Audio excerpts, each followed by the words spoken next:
Hola, soy Andrea y te doy la bienvenida a este video en el que te compartiré relatos paranormales. Así que ponte cómodo y apaga las luces porque es hora del misterio.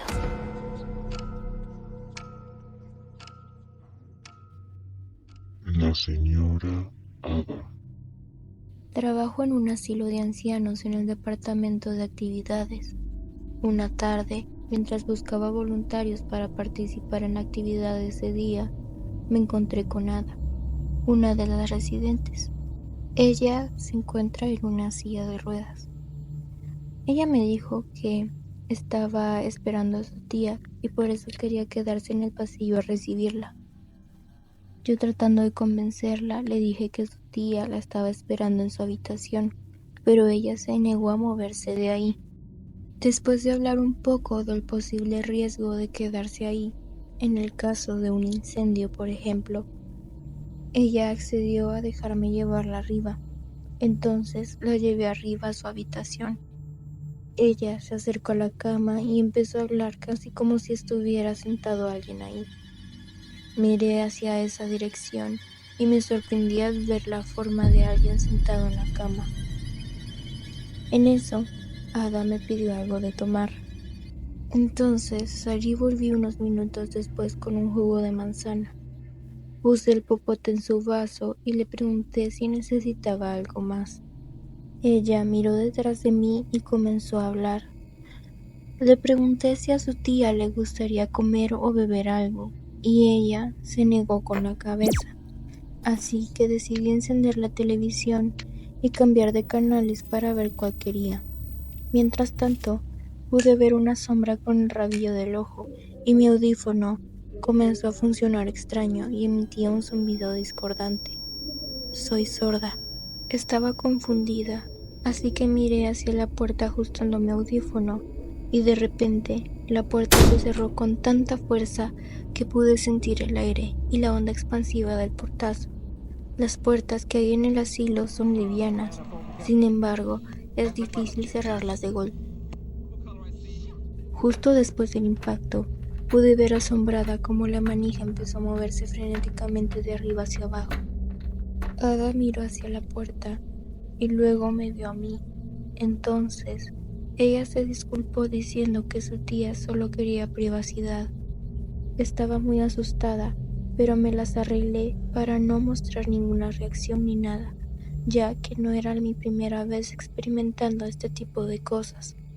Me despedí de ella, deseándole un buen día y que podía avisarme si necesitaba algo más. Ella me detuvo cuando estuve a punto de salir de la habitación. Entonces, con confusión, me devolví hacia ella y le pregunté qué pasaba. Dijo que su tía quería agradecerme y desearme suerte en mi viaje universitario.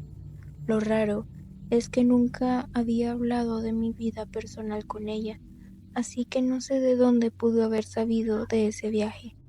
Sin profundizar más en el tema, me despedí de ella y le deseé buenas tardes. Regresé a mi oficina para conseguir algunos materiales para el bingo, que era la actividad de ese día. Mientras me encontraba ahí, pude sentir que había alguien en la habitación conmigo, pero decidí ignorarlo. Al finalizar la tarde de juego, regresé a mi oficina, que está justo enfrente de la sala de actividades, lo que significa que puedo ver quién entra y sale de mi oficina. Ese día puedo asegurar que nadie lo hizo. Pero aún así, los papeles que tenía en mi escritorio estaban tirados por todas partes, casi como si alguien los hubiera aventado. La mujer en mi patio. Recuerdo que han ocurrido algunas experiencias que me han dejado intrigado, aunque no han sido recientes. La más reciente sucedió mientras practicaba boxeo en mi patio. Por un lapso breve de tiempo, quizás unos 3 segundos, pude ver la figura de una mujer con vestido negro, casi como una sombra. Mi tía, que tiene un gran interés en lo paranormal e incluso está estudiando el tema, afirmó que era mi bisabuela y que no debía temerle. Sin embargo, Mi intuición me dice que hay algo más detrás de esa presencia. Puedo distinguir entre lo benigno y lo que no lo es, y lo que sea que haya sido esa aparición no tenía una energía positiva. Últimamente, cuando desciendo a la cocina por la noche, que tiene una ventana que da hacia el patio, a menudo escucho pasos o siento como si alguien me estuviera observando. Esta sensación persiste hasta el día de hoy. De hecho, esta historia me vino a la mente nuevamente porque durante los últimos 4 días he sentido esa presencia. Recuerdo otra experiencia, aunque no con tanto detalle. Cuando era pequeño, alrededor de los 5 o 6 años, vi una sombra grande con dientes en las escaleras de la casa de mi abuela. El miedo y la sensación de intimidación que sentí en ese momento aún permanecen vívidos en mi memoria. Durante mucho tiempo dudé si fue real o simplemente un sueño, hasta que un día, mientras hablaba con mi abuela, mencioné aquel encuentro, y ella lo confirmó. Desde entonces, no he vuelto a ver esa sombra. El becerrito de oro. Mi padre, originario de Guatemala, de un área entre Xela y San Marcos, solía relatar una historia fascinante que circulaba por las tierras rurales de su infancia. La leyenda del becerrito de oro. Según él, esta criatura singular, como su nombre lo indica, era un becerro que podía manifestarse en las noches en los campos. Pero su esencia no era común, ya que era dorado e irradiaba un brillo del mismo color que iluminaba la oscuridad de la noche. Quien tuviera la suerte de encontrarlo debía acercarse con cautela y procurar atraparlo. Mi padre aseguraba que al hacerlo, el becerro comenzaba a encogerse hasta alcanzar el tamaño de la palma de la mano. Una vez reducido a este diminuto tamaño, era obligatorio colocarlo en un cofre o cajita de madera y nunca más abrirlo. La leyenda sostenía que aquel que capturara al becerrito sería bendecido con riqueza sobrenatural, pero bajo ciertas condiciones. A pesar de la abundancia material, se imponía la modestia en el estilo de vida de la familia. Además, se advertía que la fortuna desaparecería si la caja que contenía el becerro dorado era abierta. De igual manera, si alguien intentaba robar la caja, la prosperidad seguiría al ladrón, dejando al hogar original sin su bendición económica. Mi padre contaba la historia de una tía suya, que había tenido el privilegio de hallar al becerrito. Esta tía mantenía una vida sencilla, como recuerdo haber observado en mis visitas a su casa, donde reinaba la desconfianza hacia los extraños. Ni siquiera se permitía a los invitados traspasar la sala, y disponía de un baño exclusivo para visitas, como medida de seguridad para evitar posibles hurtos. Aunque nunca pude verificar la opulencia de esta tía, mi padre afirmaba que era una adinerada prestamista. Tras el fallecimiento de esta tía, sus hijos continuaron con el legado como prestamistas, manteniendo un estilo de vida modesto. Sin embargo, optaron por cortar los lazos con el resto de la familia, lo que limitó mi conocimiento sobre ellos. Reconozco que mi experiencia directa con ellos fue superficial, pero mi padre estaba convencido al 100% de la veracidad de la historia del becerro de oro. Si alguna discrepancia existe respecto a esta leyenda, invito a quien tenga mayor conocimiento del tema a aportar su claridad. Yo solo relato lo que mi padre me transmitió, sin poseer pruebas concretas. El visitante nocturno. Durante varios años, al momento de irme a dormir, una figura de un hombre alto y delgado, envuelto en una gabardina y sombrero, se situaba cerca de mi cama. No emitía palabra alguna, ni realizaba movimiento alguno, simplemente me observaba en total silencio. Al principio, esta presencia me llenaba de miedo, pero con el paso de los días me acostumbré a su presencia, ya que solo parecía aparecer cuando la oscuridad era absoluta. Supongo que me acostumbré porque nunca percibí que tuviera intenciones de hacerme daño, al menos no físicamente. Además, de manera extraña, cada vez que se encendía la luz, desaparecía misteriosamente, lo cual me resultaba desconcertante.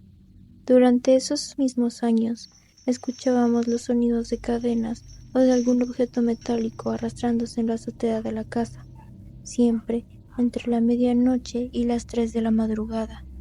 Admito que escribir sobre esto me incomoda, ya que a menudo, cuando se comparten estas experiencias, suelen repetirse. Las voces del cafetal. Mis abuelos poseen fincas en las tierras del altiplano guatemalteco, cerca de la región de Caes, conocida por su aislamiento y su ambiente rural. Según la tradición oral de mi familia, durante el gobierno de Manuel Estrada Cabrera, cuando la extracción de los indígenas estaba en su apogeo, los propietarios de las fincas de esa época llevaban a muchos indígenas a trabajar en las cosechas de café. Sin embargo, numerosas ocasiones, estos trabajadores terminaban sucumbiendo ante el agotamiento y en algunos casos eran ejecutados por supuestos actos de robo. Lo que se ha relatado de generación en generación es que en los árboles donde solían ejecutar a estos trabajadores se escuchan lamentos angustiados, como los que se escuchan en las películas cuando alguien es ahogado, así como llantos y súplicas. Además, en una cabaña que ahora sirve como bodega, pero se cree que antiguamente era utilizada como alojamiento para los trabajadores, se han reportado avistamientos de figuras espectrales, incluyendo la de un hombre misterioso. En la casa principal se han registrado fenómenos inexplicables como pasos que resuenan en la oscuridad, susurros en las sombras y puertas que se abren y cierran misteriosamente. Aunque la familia ha relatado estas historias con frecuencia y algunos aseguran haber sido testigos de estos eventos sobrenaturales, yo personalmente nunca he sido testigo de ninguna manifestación paranormal en estas tierras ancestrales. El jinete fantasma. En los pueblos circula una leyenda sobre un misterioso jinete que deambula por las calles a caballo. Se dice que este individuo está elegantemente vestido y que todos sus accesorios son de oro. Recorre las calles y llega a las puertas de las casas en busca de alguien en particular. Cuando encuentra a la persona por la que pregunta, le ofrece la oportunidad de aceptar una fortuna inimaginable. Yo resido en la bulliciosa capital, en una zona urbana donde los caballos son una rareza. Durante los días más oscuros de la pandemia, cuando el toque de queda regía la noche, escuché el inconfundible sonido de un caballo a la medianoche. A este le siguió el relincho y el galope del animal. Al día siguiente, consulté las cámaras de seguridad en busca de una explicación racional, pero no encontré nada más que las desoladas calles nocturnas. La verdad es que me cuesta creer en estas historias fantásticas, pero aquel día un escalofrío recorrió mi espina dorsal y una extraña sensación de inquietud se apoderó de mí, como si mi propia piel doliera al recordar el evento. El altar. La antigua tradición de mi abuelita, ya casi olvidada, consistía en hacer un altar del Día de Muertos, adornado con fotos, comida y velas, una ofrenda destinada a aquellos que ya no están entre nosotros. Mi abuelita nos relataba a mi mamá, a mis tíos y a mí que los difuntos tenían el beneficio de regresar a nuestro mundo por un solo día al año, para disfrutar de algunos placeres terrenales. Entre los elementos de la ofrenda, recuerdo que nunca podía faltar un vaso de vidrio lleno de agua fresca, como un tributo para los que ya habían partido. Mi hermano mayor suele contar una historia que le ocurrió cuando era apenas un niño. En una madrugada de Día de Muertos, se despertó sobresaltado al escuchar murmullos provenientes de la cocina, donde el altar estaba dispuesto en todo su esplendor. Desde la seguridad de su cama podía vislumbrar sombras danzantes proyectadas en las paredes. El temor se apoderó de él y su valentía infantil no le permitió investigar más de cerca. Envuelto en su poncho, se resguardó y finalmente el cansancio y el miedo lo llevaron de vuelta al mundo de los sueños. Aunque han pasado muchos años desde aquel suceso, mi hermano aún se pregunta si todo fue producto de la imaginación de un niño impresionable, o si tal vez los límites entre nuestro mundo y el mundo de los muertos se desvanecieron esa noche. La figura en la oscuridad. Antes de casarme en 2018, vivía con mis padres en una calle paralela a una vecina que tenía 4 hermosos gatos y vivía sola como una anciana divorciada. En varias ocasiones me contrató para cuidar su casa, sus gatos y su jardín, lo que no resultaba ser una tarea difícil. De hecho, era un hogar muy agradable y apacible. Nunca había experimentado nada fuera de lo común en esa casa, hasta ese día. Una tarde, justo cuando el último rayo de sol se asomaba sobre la montaña, estaba en el cuarto de servicio al final del pasillo, limpiando las cajas de arena de los gatos, como de costumbre. Fue entonces cuando escuché esos ruidos extraños que hacen los gatos antes de pelear, esos maullidos bajos que suenan casi guturales. Asomé la cabeza hacia el pasillo para verificar que no estuvieran peleando, pero los encontré parados encima del escritorio de la máquina de escribir, junto al gran ventanal que daba al patio trasero. Supuse que estaban siendo territoriales con otro gato callejero en el jardín y continué con mi tarea. Cuando terminé, salí al pasillo y me dirigí al solario donde estaba el escritorio. Sin embargo, los gatos seguían en modo de pelea, pelaje erizado, colas hinchadas, ojos muy abiertos, mandíbulas temblorosas y silbidos hacia la ventana. Apenas podía ver el patio trasero a través de esa ventana, así que me pregunté por qué estaban tan molestos. Lo que vi a continuación me heló la sangre. Mi vecina tenía un olmo en el jardín que medía al menos 5 metros de altura. Al lado de ese árbol vi una figura envuelta en negro con una capucha que era aproximadamente un pie más baja que el árbol, moviéndose de un lado a otro. En ese momento me invadió el pánico y golpeé la ventana con el puño, mientras los gatos arañaban el vidrio y emitían sus extraños maullidos una vez más. La figura en la sombra miró hacia arriba y luego se movió detrás del tronco del árbol y desapareció. Decidí tomar medidas y agarré un tubo de metal antes de salir por la puerta trasera, preparado para enfrentar a la figura en caso de que fuera una persona. Sin embargo, cuando llegué al árbol y lo examiné detenidamente, me di cuenta de que no podría haber sido una persona. El árbol era demasiado alto y el sol ya se había puesto por completo. El patio estaba envuelto en un silencio sepulcral. Con los nervios a flor de piel, regresé a la casa y los gatos me vieron entrar de nuevo. Esta vez estaban tranquilos, sentados como pequeñas hogazas de pan sobre el escritorio. Fue la única vez que los vi asustarse de esa manera. Desde entonces, nunca volví a presenciar algo similar. Bueno amigos, esto fue todo por el video de hoy. Espero que les haya gustado y si así fue, denle like al video y comenten si ustedes o alguien que conocen han vivido algo similar. Si les gustaría que su historia salga en un futuro video, siéntanse libres de mandarla al correo que está en la descripción. Ahora me despido. Hasta la próxima.